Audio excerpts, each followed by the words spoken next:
Ang aking anak na babae ay iniwan ako ng 10 taon. Pagkatapos ay bigla siyang dumating at sinabi, "Ibigay mo sa akin ang mga susi ng mansion mo, Dad. Kailangan namin yan." Tahimik akong tumango at pinayagan ko siyang lumipat sa bahay ko. Inisip niya na magiging marangya ang buhay niya sa aking tahanan. Ngunit nang matuklasan niya ang aking lihim na sorpresa sa loob, nataranta siya at lumuhod na pagtanto na hindi mapapatawad ang kanyang pagtataksil. Malupit ang mga kahihinatnan. Bago magpatuloy, mag-subscribe sa channel at isulat sa comments kung anong oras na sa inyong lugar ngayon. Ang umagang hamog ay unti-unting nawawala sa look nang tumunog ang doorbell ko. March 15, isang Martes. Ako ay nag-i-sketch sa aking drafting table. Tinatamasa ang tahimik na ritmo ng pagre-retiro. Sa edad na 68, ang aking social calendar ay halos puro delivery ng groceries at paminsan-minsang pagbisita ng accountant. Biglang sumirit ang intercom. "Dad, si Helena ito. Pwede ba kaming pumasok?" 10 taon ng katahimikan at ngayon ay ganito. Ang aking daliri ay lumutang bago ko pinindot ang baton upang buksan ang lock. Komplikado ang ginawa ng aking puso. Pag-asa, takot, pagkalito, lahat ng sabay. Binuksan ko ang pinto. Naroon si Helena, anak ko, 38 na ngayon. Mga mata ng kanyang ina, ngunit wala ang init nito. Kasama niya si James, ang kanyang asawa, puno ng gym muscles at kawalan ng pasensya. Dumalo ako sa kanilang kasal. 11 taon na ang nakalipas, nakatayo sa sulok habang ipinakilala ako ni Helena bilang ang aking ama. Retired lang siya, hindi arkitekto. Retired lang. "Dad," sabi ni Helena na parang naka-rehearse. Maikling yumakap siya sa akin, parang yakap sa libing. Matagal-tagal na. 10 taon, tahimik kong sabi. Naglahad ng kamay si James. "Franklin, magandang makita ka ulit." Matindi ang kapit niya, parang nagtatatag ng dominance. Pinayagan ko siya. Sa edad ko, pinipili ko ang laban. Pumasok sila at nakita ko kung paano nag-sweep ang kanilang mga mata sa paligid. Ang mansion sa Forbes Park, aking obra maestra, dinisenyo 30 taon na ang nakalipas kasama si Margarita.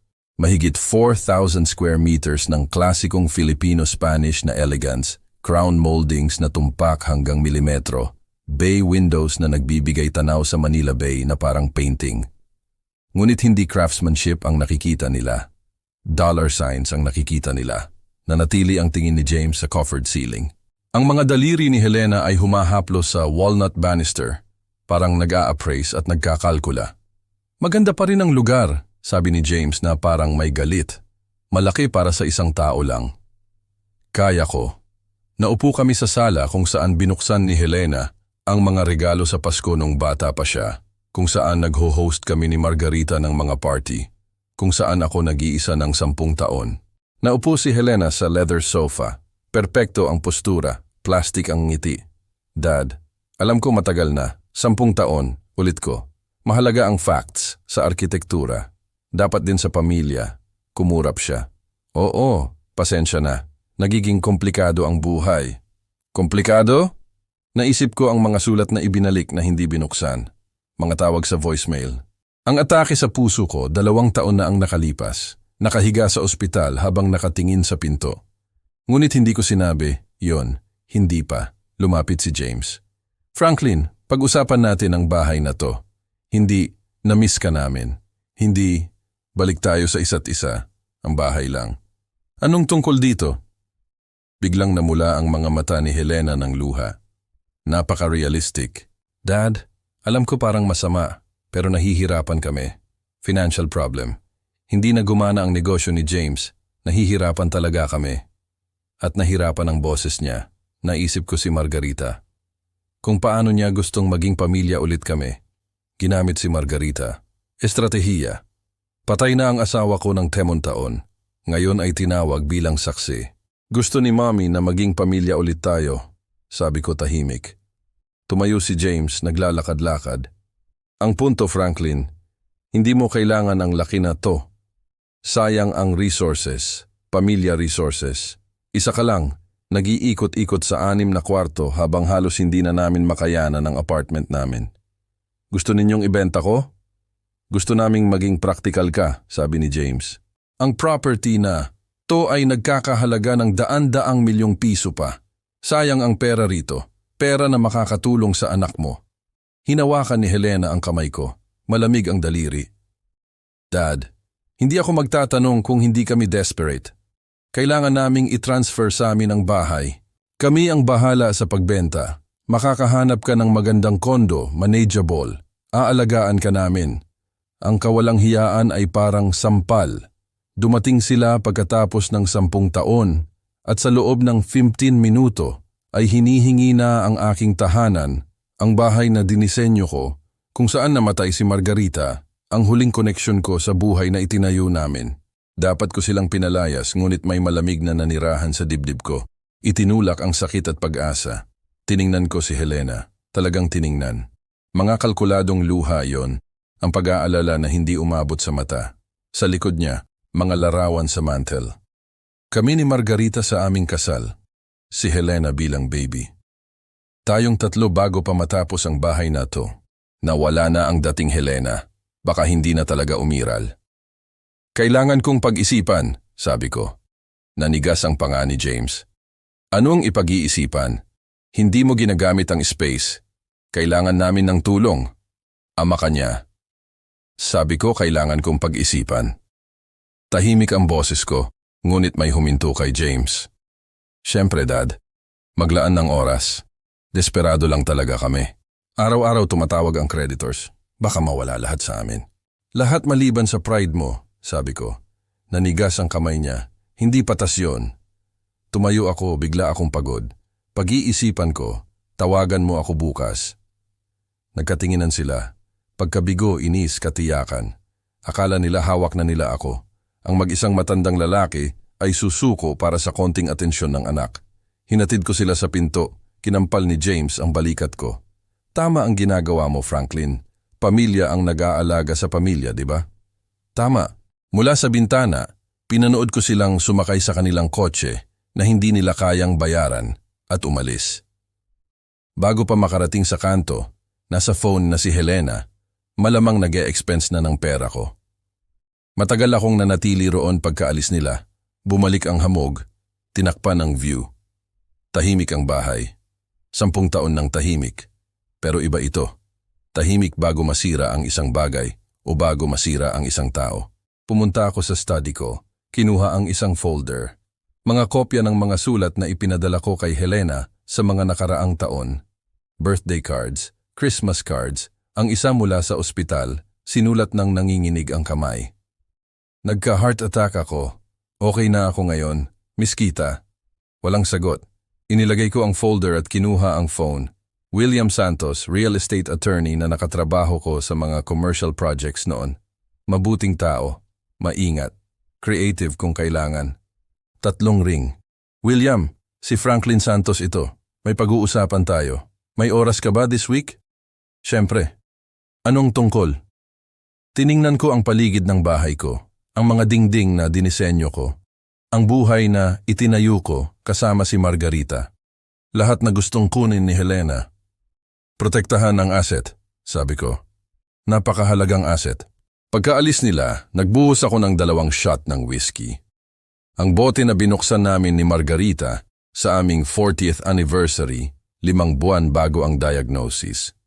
Pinapahina ko ito mula noon dahil kapag natapos, tanggap ko na talagang wala na siya. Umupo ako sa bintana, nanood ng city lights sa gabi at hinayaan ang sarili kong alalahanin.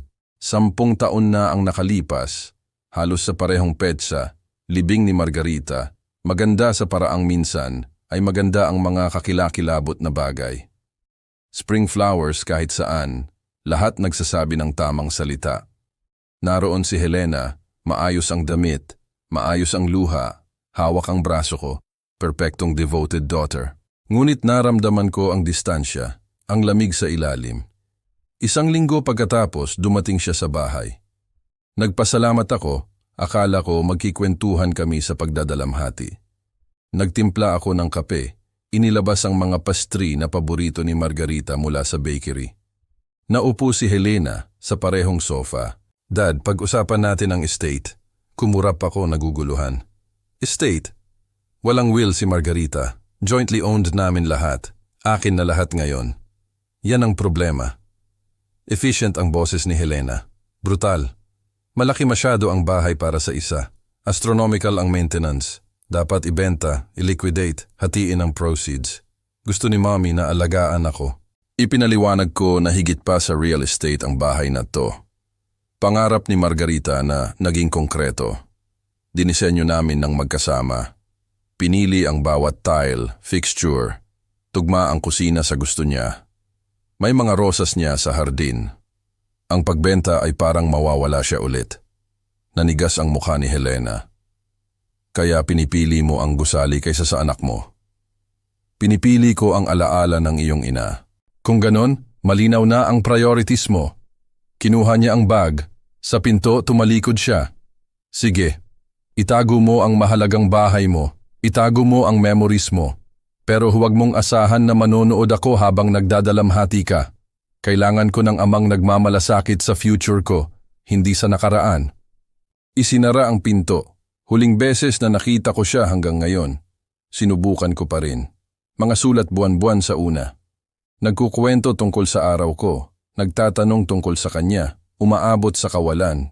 Ibinalik na hindi binuksan o nawala sa katahimikan. Tumawag ako sa birthday niya, nag-iwan ng message, wala. Ang heart attack, widowmaker ang tawag ng doktor. Tumigil ang puso ko sa grocery. Nagising ako sa ICU na puno ng tubes, mga estranghero ang nakapaligid. Tinawag ko ang nurse na tawagan si Helena. Sinubukan niya, voicemail.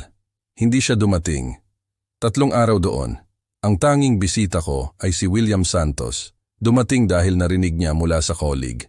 Nakipag-usap siya sa akin ng 1 oras tungkol sa wala. Nagpasalamat ako ng lubos. Pinagtinginan ako ng mga nurse ng may awa. Matandang walang pamilya. Nakita na nila ang daan-daang katulad ko.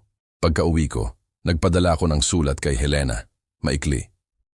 Nagka-heart attack ako. Okay na ako ngayon. Miss Kita. Tinitigan ko ang mga salitang yon ng 1 oras bago ipadala. Iniisip kong parang manipulation. Totoo lang yon, walang sagot. At sa birthdays ko, hindi niya. 66, 67, 68. Noong nakaraang buwan, nagkaroon ako ng tradisyon. Gumawa ng boxed cake para sa sarili. Kainin ng 1 hiwa, itapon ang natira. Si Margarita ang gumagawa ng malaking selebrasyon. Tinulungan siya ni Helena sa dekorasyon. Ngayon, nag-iisa ako. Sinunog ang whiskey, lumakas ang galit, mainit at matalim, tumatagos sa kalungkutan. Mapapatawad ko ang katahimikan, ang pag-iwan. Magkaiba ang pagdadalamhati ng tao, tumatakbo sa sakit. Ngunit ito, bumalik pagkatapos ng 10 taon, hindi para mag-sorry, hindi para mag-rebuild, kundi para mag-demand. Parang ATM ako, hadlang sa pagitan nila at ng pera. Ang mga kalkuladong luha, ginamit ang alaala ni Margarita bilang sandata. Mami, sana gusto na maging pamilya ulit tayo. Para bang makikilala pa ni Margarita ang estrangherang ito bilang anak niya. At si James, halos hindi na nagtatago ng pang-aalipusta. Tinatawag akong Franklin, hindi Mr. Santos o Dad. Tinitingnan ang bahay ko na parang namimili ng furniture, inaakala na matanda na ako, mahina, sobrang desperate sa atensyon para tanggihan. Mali sila. Binuksan ko ang laptop ko. Sinimulan ang ginagawa ko ng mahusay, pagpaplano. Ang arkitektura ay nakikita ang tapos na gusali bago pa maglagay ng unang ladrilyo. Pag-unawa kung paano, magkakasya ang mga piraso. Paggawa ng maganda na may bakal at bato sa ilalim. Kaya ko rin gawin ito, hindi gusali, kundi estratehiya. Nag-buzz ang phone ko. Si Helena, on schedule. Text. Salamat sa pakikinig sa amin ngayon, Dad. Alam ko mahirap, pero malaking bagay ito. Mag-uusap tayo bukas. Love you. Love you. 2 salitang hindi binigkas sa loob ng 10 taon. Ginamit ngayon bilang tactical weapon. Hindi ako sumagot. Sa halip, nag-research ako ng Philippine Real Estate Law, Charitable Foundations, Historical Preservation Statutes, gumawa ng notes, diagrams. Ginawa ang ginagawa ko palagi sa mga komplikadong problema. Hatiin sa maliliit na solvable parts. Sa hating gabi, may outline na ako. Kakailanganin ng oras, pera, katumpakan, at pasensya at malamig na kalkulasyon na hindi ko ginamit maliban sa blueprints, ngunit gagana ito. Tiningnan ko ang larawan sa desk ko. Kami ni Margarita 30 taon na ang nakalipas bago pa matapos ang bahay na to, ang ulo niya sa balikat ko. Parehong ngumingiti sa future na akala namin naiintindihan namin. Mahal na mahal niya ang lugar na to. Bawat kwarto ay may bakas niya, mga pinili, tawa. Pasensya na, sabi ko sa larawan. Pasensya na hindi ko maibigay kay Helena ang inang kailangan niya. Pero hindi ko hahayaang kunin niya ulit kayo. Nag-buzz ulit ang phone, isa pang text. Iniisip ko kung gaano kaganda ang magre-reconnect. Baka dinner this week. Ako ang treat. Ako ang treat. Sa anong pera? Ang nabigong negosyo. Maxed credit cards. O binibilang na niya ang pera ko bilang kanya. Inilagay ko ang phone, bumalik sa laptop. May gagawin pa. Gusto nila ang bahay ko, ang legacy ko. Burahin ang alaala ni Margarita para sa cash. Makukuha nila ang eksaktong nararapat sa kanila. At wala nang higit pa. Kinabukasan, tumunog ang doorbell. Delivery ng mga libro na in-order ko. Si Carlos Reyes, ang courier na matagal nang nagsiserve sa Forbes Park. Nakatayo roon na may karaniwang ngiti. Magandang umaga, Mr. Santos. Mga libro mo po. Salamat, Carlos. Pinirmahan ko. Nagtagal siya. Okay ka lang ba? Matagal na hindi kita nakita sa labas. Okay lang. Busy lang. Sinimulan ko ng isara ang pinto, ngunit hindi pa tapos si Carlos. By the way, nakita ko ang anak mo dito mga 3 linggo na siguro ang nakalipas. Kasama ang isang lalaki at babae, nagme-meet sa isang realtor. Nagtatake ng pictures ng bahay, naglalakad sa property. Akala ko nagbebenta ka na. Lahat tumigil. 3 linggo na ang nakalipas. 3 linggo bago ang dramatic reunion kahapon, bago ang desperate plea ni Helena, bago ang biglaang pagdating nila. Nagpaplano na sila, nag-scout ng property, nagdala ng realtor, nagpicture. Hindi ito biglaan. Kalkulado. Target ako mula simula. Totoo siguro ang financial trouble, ngunit ang solusyon nila ay pinaplano na ng mga linggo. Ang luha na gumagamit ng alaala ni Mommy, ang pagpapanggap na reconnect. Lahat teatro naka-rehearse na lines, prepared assault, at halos naloko ako. Pumunta ako sa study at tinawagan si William Santos. Franklin, inaasahan ko ang tawag mo. Kailangan nating bilisan. Pwede ba tayo magkita ngayon? 1 Garden sa office ko. Naghangap ako at tinawagan ang isang private investigation firm. Walang personal na koneksyon, profesional na serbisyo lang. Kailangan ko ng background check kay James Reyes. Financial records, business dealings, anumang public at legal. Gaano kabilis? Sa 1 linggo baka mas mabilis, pera hindi issue. Ginugol ko ang umaga sa pagpaplano, hindi building designs, kundi strategies, flowcharts, legal structures, mapping every possibility, every angle, every potential obstacle. Sa one day, naupo ako sa harap ni William sa kanyang office sa Makati. Nakikita ang Makati skyline sa bintana. Sabihin mo ang totoong nangyayari, sabi niya.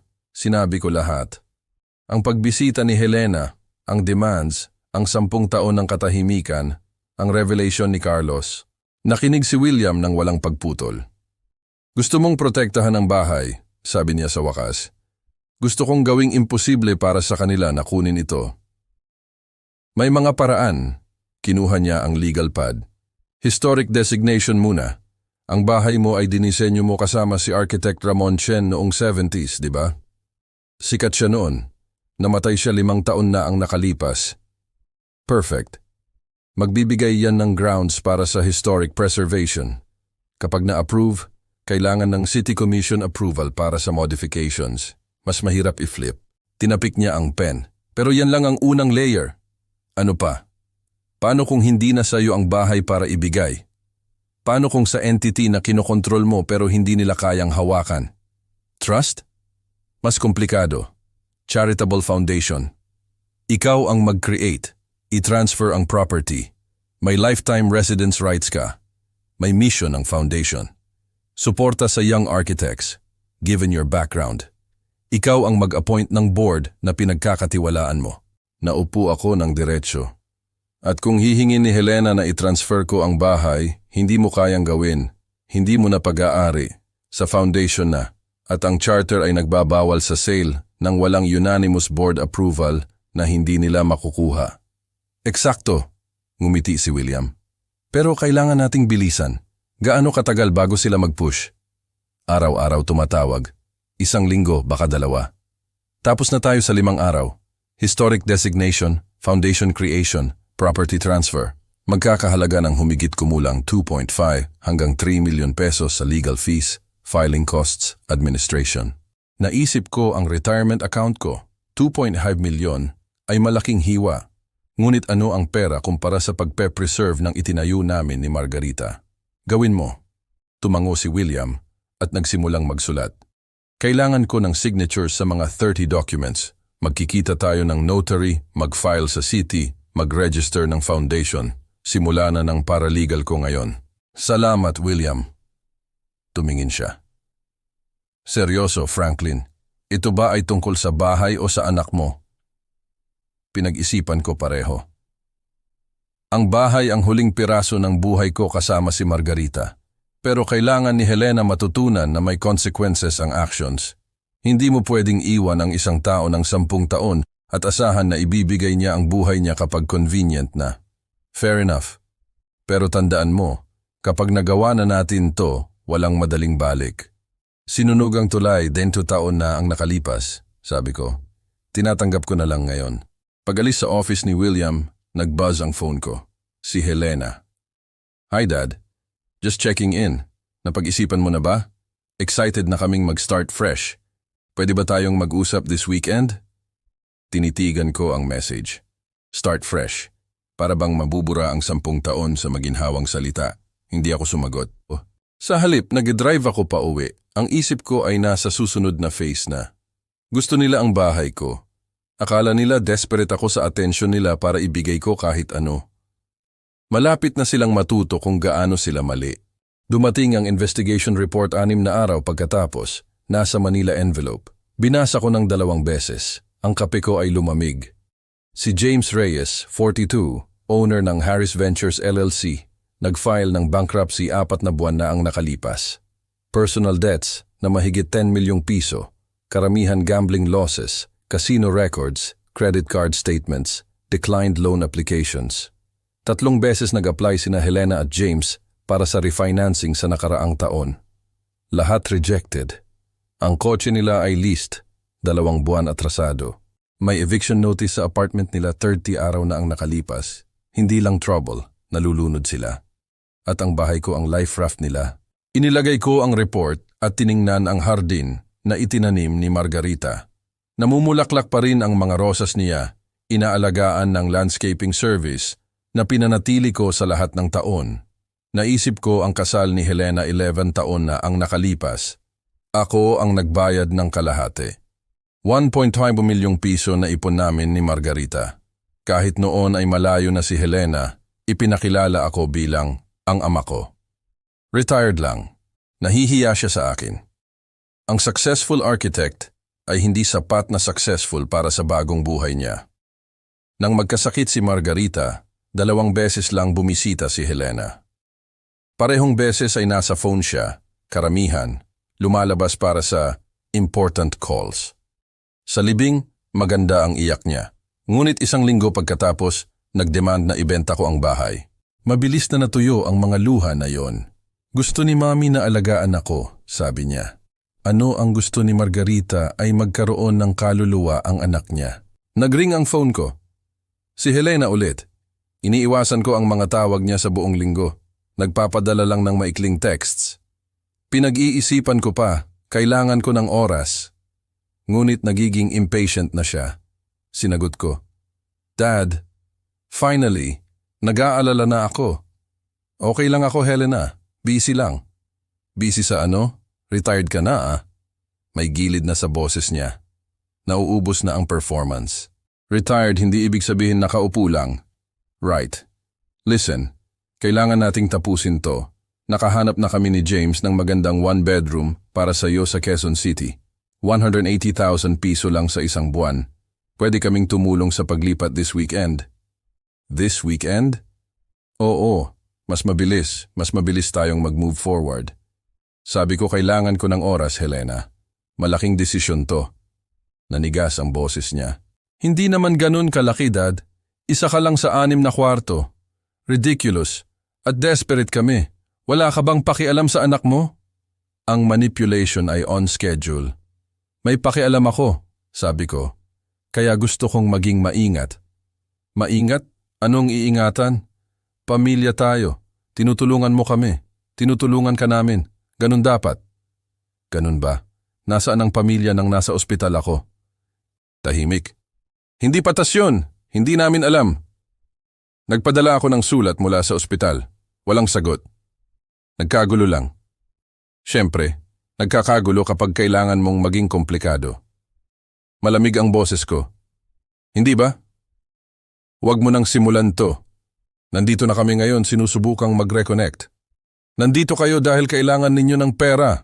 Nakita kayo ni Carlos 3 linggo na ang nakalipas, Helena.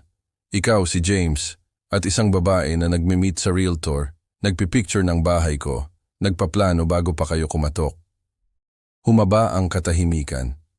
Nang magsalita siya, nawala na ang pretense. So, what kung nagplano kami? Anong epekto nun? Hindi binabago yun ang katotohanan na sinusayang mo ang valuable asset habang naghihirap ang pamilya mo. Selfish ka. Halos matawa ako. Selfish. Nakakatuwa. Galing sa'yo. Wala akong oras para sa guilt trip. Tutulungan mo ba kami o hindi? Actually, napaka-busy ko sa linggong to sa pag-aayos. Nagbago ang tono niya. Eager. Ibig sabihin, i-transfer mo ang bahay. Pumunta kayo sa Sabado, tanghali. Pag-uusapan natin ang details. Talaga, Dad? Salamat. Hindi mo pagsisisihan to. Hindi, sabi ko tahimik. Hindi ko siguro pagsisisihan. Pinutol ko bago siya makasagot. Gabi yon, nakipagkita ako kay William sa office niya. Binigay niya sa akin ang makapal na folder ng documents. Tapos na, sabi niya. Ang Margarita Santos Memorial Foundation ay opisyal ng registered. Complete na ang property transfer. Sa foundation na ang bahay, may lifetime residence rights ka. Historic designation na filed at pending approval. Sa documentation natin, halos sure na. At ang iba? 3 young architects ang nag-sign ng 5 taong lease agreements para sa creative studio space. 6,000 piso lang sa isang buwan ang rent below market, pero ironclad ang contracts. Hindi pwedeng i-terminate ng walang cost at hindi pwedeng ibenta ang foundation habang active ang leases. Tumango ako, naramdaman ang bigat. At kung i-challenge ni Helena, pwede siyang mag-try. Pero lahat ng documents ay legal, properly filed, witnessed, legitimate charitable purpose ang foundation, standard ang leases. Batay sa totoong architectural significance ang historic designation. Walang fraud, walang mali, maingat na estate planning lang. Magkano lahat? Kinuha ni William ang notes. Humigit kumulang 2.8 milyong piso. Legal fees, filing costs, historic preservation application, foundation registration, lease preparations, malaking halaga. Ngunit nagastos ko ng higit sa kasal ni Helena at tingnan mo kung paano nagbayad ang investment na yon. Sulit ang bawat piso, sabi ko. Lumapit ang Sabado. Inayos ko ng mabuti ang bahay. Ang 3 young architects, lahat brilyante, lahat nahihirapan sa brutal na market ng Maynila, ay lilipat sa kanilang studios susunod na buwan. Pansamantala, walang laman ang mga kwarto pero legal na claimed. Naisip ko si Margarita kung paano niya lagi sinuportahan ang young talent, naniniwala sa pagbibigay ng pagkakataon. Mamahalin niya ang foundation na to. Walang natutunan si Helena mula sa kanyang ina. Natuto siyang kumuha, mag-demand, asahan na yumuko ang mundo sa kanyang gusto. Educational ang Sabado. Nagtimpla ako ng kape at naghintay. 11:55. Malapit na sila. Si James, si Helena, malamang kasama si Dorothy na may legal expertise para kunin ang sa tingin nila ay sa kanila. Tumunog ang doorbell ng eksaktong tanghali. Binuksan ko at ngumiti. Right on time. Pasok kayo. Marami tayong pag-uusapan. Bumalik sila sa Martes at sa pagkakataong ito may dala silang reinforcement. Dumating sina Helena at James alas 11 ng umaga, ngunit hindi sila nag-iisa. Boses ng babae ang sumirit sa speaker ng phone bago pa man sila mag-doorbell. Mr. Santos, si Dorothy Reyes ito, kapatid ni James. Online ako para tulungan ang discussion ngayon. Pinapasok ko sila. Ang boses ni Dorothy ay pumuno sa sala habang inilagay ni James ang phone sa coffee table. Speaker mode. May practice tone siya, makinis, professional, bahagyang condescending, boses ng taong matagal nang nagtatrabaho sa legal office, na akala niya naiintindihan na niya ang batas. Gusto kong gawing smooth ang transition para sa lahat, sabi ni Dorothy. 12 taon na akong legal assistant, kaya magagabay kita sa documentation process ng walang bayad. Family favor na lang. Napakabuti naman, sabi ko. Nagbigay ng warning look si Helena. Dad, sinusubukan lang ni Dorothy na tulungan, tayong lahat. Sumandal si James sa sofa ni Margarita na parang pag-aari na niya. Franklin, diretso na tayo. 2 linggo mo nang pinag-isipan. Kailangan namin ng sagot. Gagawin mo ba ang tama o magkakaroon ng problema? Ang tama, ulit ko, kawili-wiling phrase. Huwag mo nang simulan ang guilt trip, sabi ni Helena. Matalim ang boses. Crisis mode na kami. Na-foreclose na ang apartment namin. Nag-collapse ang negosyo ni James. Kailangan namin ng tulong at ikaw nakaupo rito sa 6,000 square feet na parang nahuli niya ang sarili. Pinakalmahan ang tono. Hindi namin hinihingi na ibigay mo ang bahay. Hinihingi lang namin na maging practical ka. I-downsize. Kami ang bahala sa property. Panalo lahat. Lahat, sabi ko tahimik. Tumayo si James, naglalakad-lakad. Lumalakas na ang agresyon, nauubos na ang pretense. Pakinggan mo, matanda. Nagkakabulok ka rito mag-isa. Pathetic. Pwede naming gawing totoong family home at to. Pwede maglaro ang mga apo sa backyard. Mga apo? Tiningnan ko si Helena. Ang hindi ko pa nakikilala? Namula ang mukha ni Helena. Hindi ganyan, Dad. Ginagawa mo lang mahirap. Ginagawa ko ba? Tumayo ako, pumunta sa bintana. Tanungin ko nga kayo, Helena. Kailan eksaktong pinlano ang intervention na to? Bago o pagkatapos ninyo magpa-picture sa realtor 3 linggo na ang nakalipas? Maganda ang katahimikan. Pinutol ito ng boses ni Dorothy, matalim na. Mr. Santos, hindi ko alam kung ano ang akala mo, pero alam ko ang anak ko hindi na nakipag-usap sa akin ng 10 taon. Alam ko hindi siya dumating nang nasa ospital ako. Alam ko nandito siya ngayon dahil kailangan niya ng pera, hindi dahil na-miss ako. Tumalikod ako at humarap sa kanila. At alam ko na nagplano kayo ng mga linggo, kung hindi man buwan. Kaya tigilan na natin ang pagpapanggap na ito ay tungkol sa pamilya. Nanigas ang panga ni James. Self-righteous mo. Ingat, sabi ko softly. Nasa bahay ko kayo. Tumayo si Helena, may luha sa mata. Totoo o peke, hindi ko na alam. Sige. Gusto mo ang truth? Oo, desperate kami. Oo, nagplano kami. Oo, kailangan namin ang bahay na ito. Pero hindi binabago yon ang katotohanan na pamilya tayo at ang pamilya ay naguutangan ng tulong. Gusto ni Mommy, huwag, malamig ang boses ko. Huwag mong gamitin ang alaala ng iyong ina bilang sandata. Mabilis na natuyo ang luha. Nanigas ang ekspresyon ni Helena. Kaya no?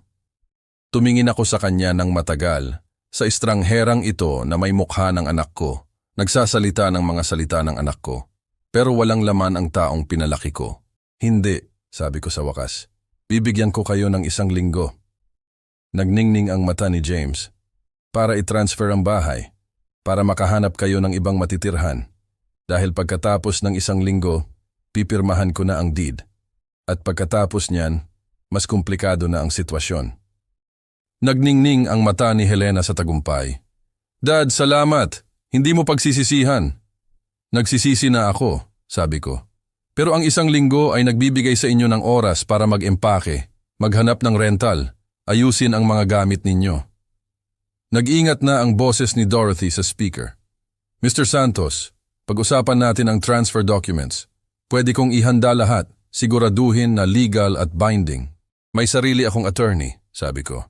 Si William Santos. Siya ang bahala sa paperwork. Pwede kitang isave sa gastos. Hindi, Dorothy. Salamat sa offer. Umalis sila 20 minuto pagkatapos, halos lumulutang.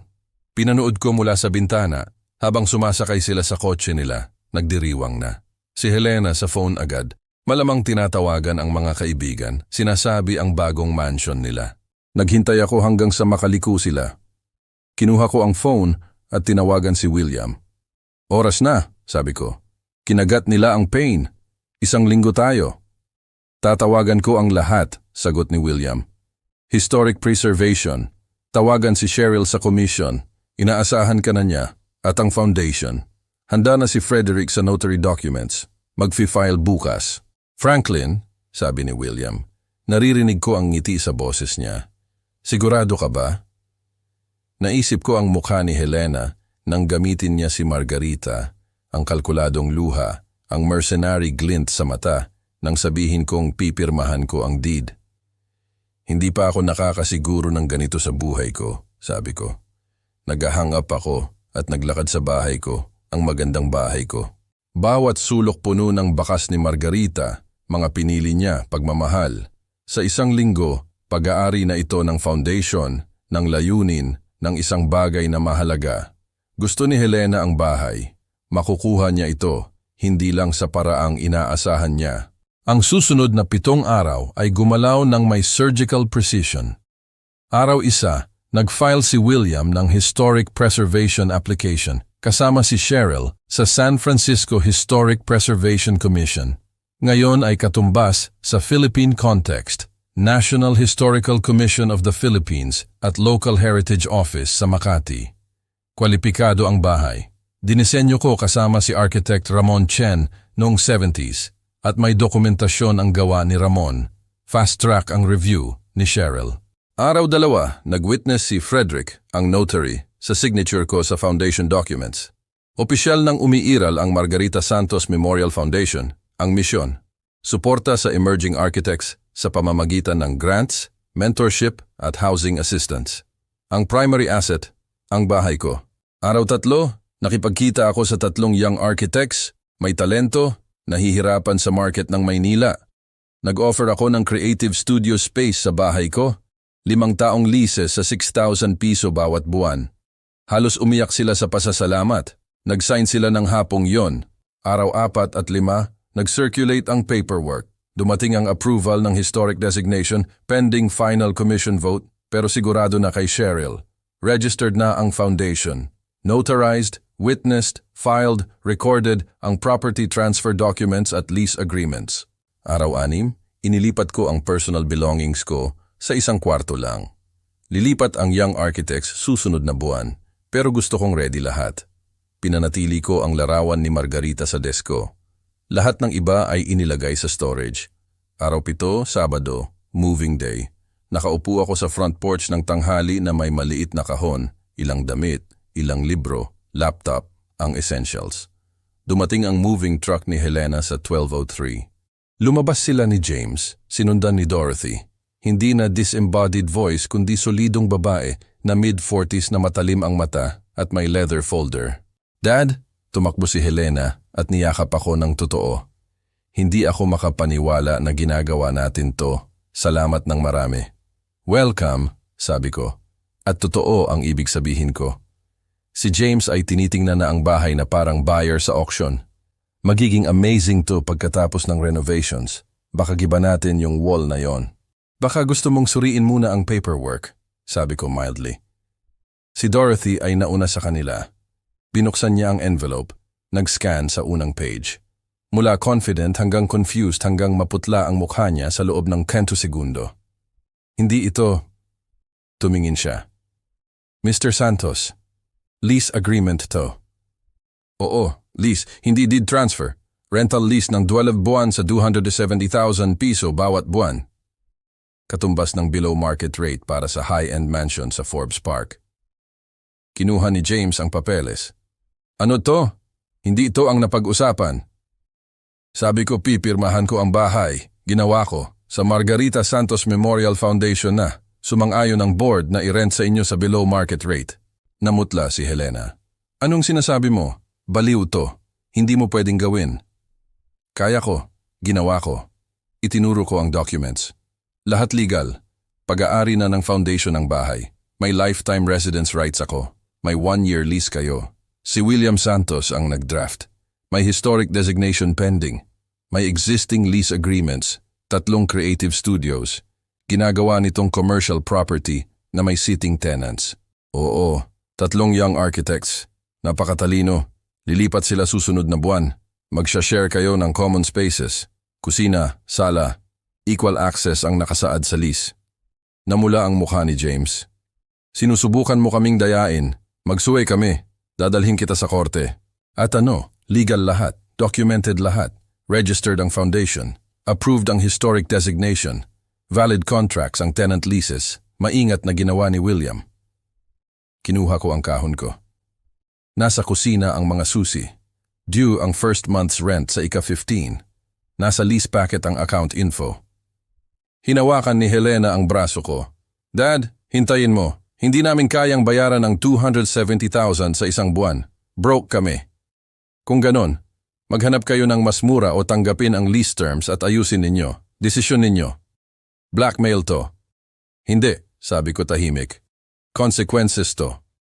May phone na si Dorothy, tumatawag. Tatawagan ko ang lawyer. Hindi ito legal. Tawagan ninyo si William Santos, suwestyon ko. Ipapaliwanag niya ang Philippine Property Law. Nasa packet ang number niya. Lumapit si James at sa isang sandali ay akala ko susubukan niyang takutin ako. Ngunit may huminto sa kanya sa ekspresyon ko.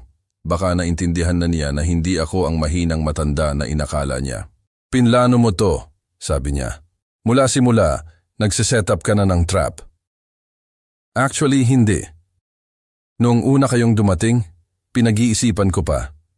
Nang sabihin ni Carlos na nag-scout kayo ng bahay ko 3 linggo bago, doon ako nagdesisyon. Ngumiti ako. Tinuruan ninyo ako ng mahalagang aral, James. Kapag ipinakita ng tao kung sino talaga sila, maniwala ka. Naglakad ako pababa ng hagdan patungo sa kotse ko. Tinawag ako ni Helena. Saan ka pupunta? Hindi mo kami pwedeng iwan rito. Mananatili ako sa kaibigan habang naghahanap ako ng kondo. May bahay kayo na gusto ninyo. Enjoy. Sa likod ko, si Dorothy ay nasa phone na sa isang attorney. Tumataas ang boses. Si James ay nanunumpa. Si Helena ay umiiyak. Totoong luha ngayon. Luha ng frustration, galit, disbelief. Sumakay ako sa kotse at nag-drive palayo sa bahay na dinisenyo ko. Ang bahay na itinayo ko. Ang bahay kung saan nagmamahal ako, nawalan, at nabuhay ng 30 taon. Hindi ako tumingin pabalik. 3 buwan ang lumipas. 3 buwan ng panunood sa kanilang pagkalunod. Hindi na ako nakatira sa bahay. Lumipat ako sa komportabling kondo sa Bonifacio Global City. Ngunit naririnig ko ang reports mula kay William, mula sa young architects, mula sa property manager ng foundation. Si Helena at James ay lumalabas ng pera ng mabilis. Ang rent pa lang ay 270,000 piso bawat buwan. Dagdag ang utilities, maganda ang bahay, pero luma, mahinang insulation at heating system na mahal ang patakbo. Pinapanatili ko yon dahil kaya ko, hindi nila kaya. Ang young architects, sina Michael, Sarah at David, ay may full access sa common areas ayon sa leases nila. Kusina, sala, hardin. Galit na galit si Helena. Tumatawag siya, nanginginig ang boses sa galit. Lagi silang nandito, gumagawa ng kape sa hating gabi, nagme-meeting sa sala. Bahay din nila yan, sagot ko calmly. Guaranteed ng lease nila ang equal access. Sinigin ninyo ang agreement. Hindi namin alam na ganito. Binasa ninyo ba ang contract bago mag-sign? Tahimik. Pagkatapos ay ibinaba niya. Sinubukan ni James ang intimidation, nag-iwan ng voicemails, makapalang boses sa threats. Akala mo matalino ka, pero mapanganib ang laro mo. Ipapakita ko sa lahat kung anong klaseng ama ka. Isinave ko ang bawat message, ipinadala kay William, ebidensya ng harassment. Sinubukan ni Dorothy na suriin ang foundation documents. Naghanap ng loopholes. Walang nahanap. Maingat si William. Sinubukan niya pa rin.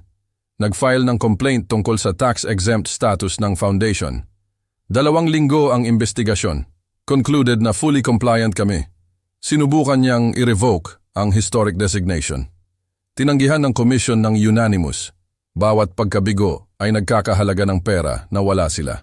Hindi mapagpasensya ang creditors. Ang gambling debts ni James, 10 milyong piso, due na. Nagsimulang tumawag ang collectors pagkatapos ay bumisita. Tumawag si Helena ng hysterical. Tinatakot kami. Kung ganon, bayaran ni James or mag-declare ng bankruptcy. Mga option niya yon. Pwede mo kaming tulungan. Pwede pero hindi ko gagawin. Bakit? Anong ginawa namin para deserve to? Absurd ang tanong. Gusto mo ba ng listahan, Helena? Dapat ba simulan ko sa 10 taon ng katahimikan, ang hindi pagbisita sa ospital, o laktawan sa bahagi kung saan nag-scout kayo ng bahay ko, kasama ang realtor 3 linggo bago magpanggap na kailangan ninyo ng tulong? Ibinaba niya. Sinabi rin sa akin ng young architects ang mga bagay. Lagi raw nag-aaway sina Helena at James, sumisigaw sa buong bahay. Suot daw ni David ang headphones sa gabi para i-block ang ingay. Dapat ba kaming mag-alala? Tanong niya sa foundation meeting. I-document. Petsa, oras, severity. Kung magpapatuloy, baka magbigay tayo ng warning. Idinagdag ni Michael, 3 linggo atrasado na sila sa electric bill. Ang foundation ang nagbabayad ng property tax at insurance, pero utilities ay responsibility ng tenants. Magpadala ng reminder notice. Kung 30 araw atrasado, escalate. Mukhang hindi komportable si Sarah. Alam kong anak mo siya, Franklin. Siguro mahirap to. Nang tumigil siyang maging anak ko 10 taon na ang nakalipas, sabi ko tahimik. Negosyo na lang to ngayon. Pero hindi lang negosyo. Hindi buong buo. Sa gabi, mag-isa sa kondo ko, iniisip ko kung sobra ba ako. Ngunit naaalala ko ang mukha ni Helena noong unang araw, tinitingnan ang bahay ko na parang pag-aari na niya. Ang casual na kalupitan sa boses niya. Hindi hustisya to. Noong huling bahagi ng Setyembre, sinubukan ni James ang blackmail. Binantaan na ire-report ang old code violations maliban kung magre-renegotiate kami ng lease. Tumawa si William. Statute of limitations ay 20 taon. Walang kwenta to. Ang susunod na galaw ni James ay desperate. Kinontak niya ang isang news station, sinasabing, nag-e-exploit ako sa anak ko sa predatory lease terms. Tumawag ang reporter. Gusto mo bang mag-comment? Masaya akong magbigay, sabi ko. Gumawa ako ng charitable foundation para suporta sa young architects. Nag-apply ang anak ko na i-rent ang property. Nag-offer kami ng below market rate, 270,000 piso bawat buwan para sa property na nagkakahalaga ng mahigit 200 milyong piso. Kusang loob nilang sinig, aling parte ang predatory. Sinasabi ng anak mo na niloko mo sila. Binasa ba nila ang contract bago mag-sign? Tahimik. Kailangan kong i-verify yon, hindi na ipalabas ang story. Noong Oktubre, tumigil si Helena sa pagtawag para mag-away. Tumawag siya para magmakaawa. Dad, please, hindi na namin kaya. Pwede mo bang palayain kami sa lease? May termination clause ang lease, 90 days notice at 4 milyong piso penalty. Wala kayong ganon. Kung ganon, sundin ninyo ang lease hanggang magawa ninyo. Galit ako sa iyo, bulong niya. Alam ko, sabi ko, pero matagal ka nang galit sa akin bago pa to. 2 linggo pagkatapos, tumawag si William. Nag-file na sila ng bankruptcy. Chapter 7, Complete Liquidation. May umikot sa dibdib ko. Hindi tagumpay, mas komplikado. Anong ibig sabihin para sa lease? Hindi na nila kayang magbayad. Magva-vacate sila, tinatanggal ng bankruptcy ang penalty. Kaya malaya silang aalis. Pinag-isipan ko yon, nanonood ng city lights sa bintana ko. Franklin, malambot ang boses ni William, nanalo ka. Nanalo ba? Pinrotektahan mo ang bahay mo, gumawa ka ng mabuti. Tinutulungan ng foundation ang 3 may talento. Tagumpay yan. Siguro pero parang hollow. Gusto ko sanang maintindihan ni Helena ang consequences, maramdaman ang kawalan ng magawa na naramdaman ko. Natuto siya pero mataas ang presyo para sa aming dalawa. Noong huling Sabado ng Oktubre, lumipat sila. Nag-drive ako sa bahay sa umaga. Hindi ako bumalik mula nang ibigay ang mga susi 3 buwan na ang nakalipas. Nag-text sa akin ang young architects.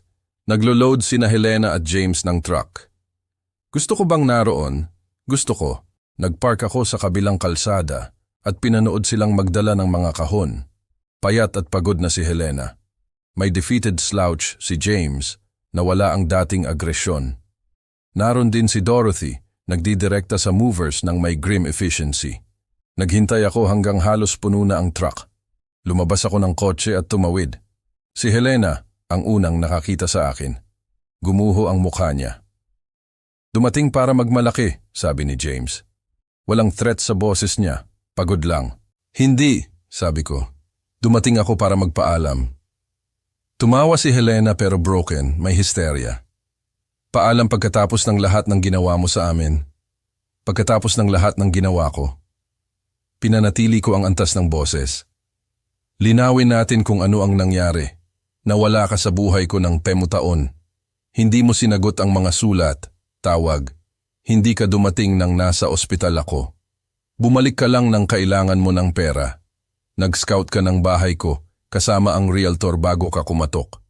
Nagplano kang kunin ang lahat ng natira sa akin. Desperate kami, pumiyok ang boses ni Helena.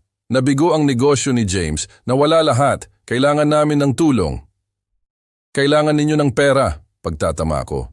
Hindi tulong, hindi pamilya, pera, at handa kayong kunin yon sa manipulasyon at kasinungalingan. Umiyak na siya ngayon, totoong luha sa wakas. Hindi ang kalkuladong performance mula 3 buwan na ang nakalipas. Paano mo nagawa to? Anak mo ako. Tiningnan ko siya ng matagal sa estrangherang ito na minsang aking maliit na babae. Alam mo kung ano ang pinakamasakit? Hindi ang pagkawala mo ng 10 taon. Hindi ang hindi pagbisita ng may sakit ako. Ang pinakamasakit ay noong dumating ka ulit. Hindi mo tinanong kung kumusta ako. Hindi mo tinanong kung masaya ba ako, kung malungkot, kung may kailangan ako. Pumasok ka sa bahay ko at nakita ang dollar signs. Doon ko nalaman na hindi ka na anak ko. Isa ka lang na gustong kumuha ng mayroon ako.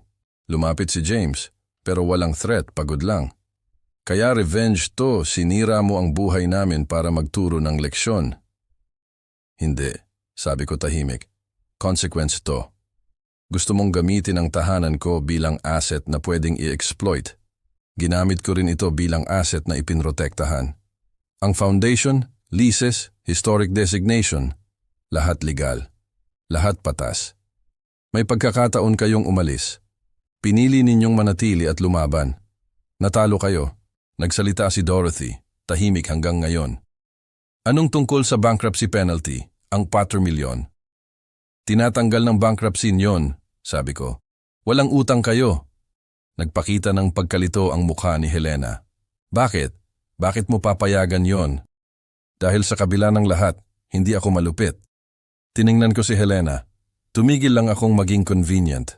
Haba ng katahimikan, ang mga movers ay nanonood, uncomfortable witnesses sa pagkabasag ng pamilya.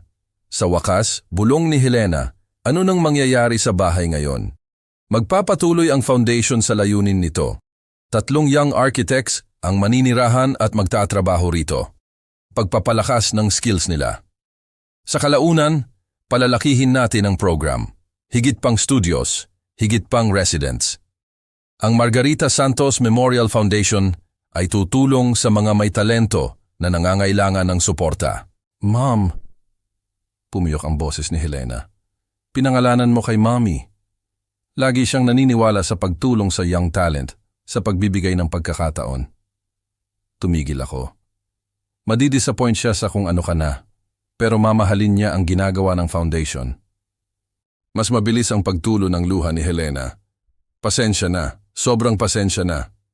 Alam ko, sabi ko, at totoo yon, nakikita ko sa mukha niya ang genuine remorse. Sa wakas ay nababasag ang entitlement at greed. Ngunit may mga bagay na kapag nasira, hindi na maibabalik.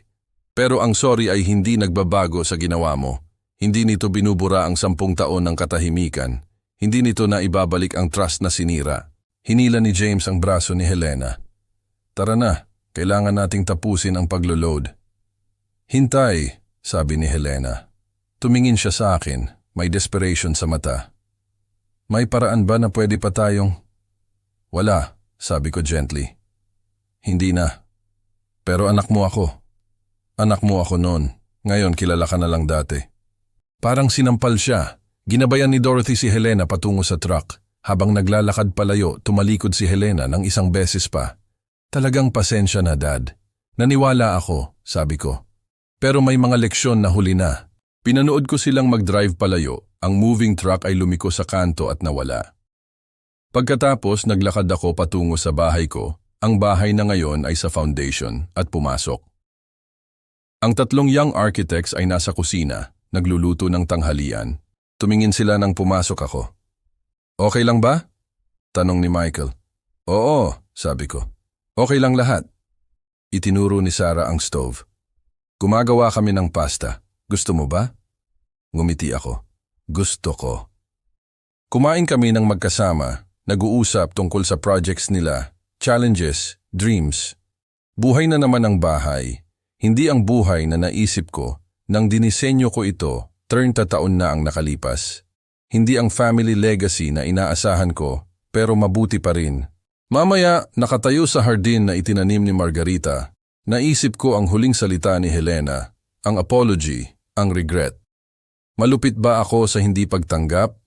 Sa hindi pag-offer ng forgiveness? Siguro. Pero ang forgiveness ay nangangailangan ng trust. At ang trust ay nangangailangan ng honesty. Ipinakita sa akin ni Helena kung sino talaga siya. Pinatunayan niyang conditional, transactional, at madaling itapon ang pagmamahal niya kapag inconvenient. Tumigil lang ako sa pagpapanggap na iba pa. Ang araw ay lumulubog sa Manila Bay. Pinipinta ang langit ng orange at ginto. Sa loob, naririnig ko ang tawa ng young architects. Nagtutugtog ng music si Michael. Ipinapakita ni Sarah kay David ang latest designs niya. Buhay ang bahay, puno ng layunin, posibilidad, at malaya ako. Malaya sa pag-asang naghintay sa anak na hindi nababalik. Malaya sa sakit ng pagmamahal sa taong nakikita ako bilang paraan lang sa dulo. Tinuruan ako ni Helena ng matigas na leksyon. Hindi mabibili ng pera ang pag-ibig, pero mawawala ito sa kasakiman. At kapag nawala na, hindi na talaga maibabalik. Kung nagustuhan ninyo ang kwentong ito, i-like ang video, mag-subscribe sa channel, at ibahagi ang inyong impressions sa comments. Upang makinig sa susunod na kwento, i-click ang box sa kaliwa. Salamat sa panonood.